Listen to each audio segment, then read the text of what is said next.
உடனே நீங்க கேட்கலாம், ஏன் மேடம் நீங்க அந்த மாய்ஸ்சரைசர் வேண்டாம்னு சொல்றீங்க அப்படின்னு.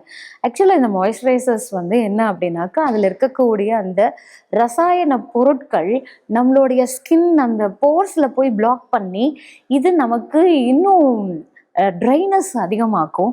இல்ல சில நேரத்துல நமக்கு சர்ம பிரச்சனைகளை ஏற்படுத்தும்.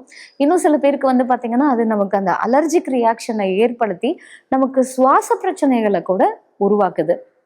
அதுல ரொம்ப மைல்டா இருக்கிறது பரவாயில்லங்க.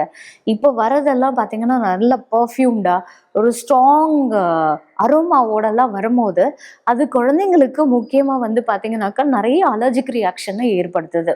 கன்டினியூஸா நான் வந்து நெறைய கேஸஸ் பார்க்குறேன். அதுலயும் சின்ன சின்ன குழந்தைங்க, இந்த 2 வயசு, 3 வயசுல இருக்கிறவங்களுக்கு அங்கங்க பாயில்ஸ் மாதிரி வந்து இச்சிங்கோட வராங்க. ஸோ இது வந்து எதனால அப்படின்னு கேட்டீங்கன்னா, குளிச்சு வந்த உடனே அவங்க குடுத்தது என்னன்னாக்கா, அந்த மாய்ஸ்சரைசர் தான்.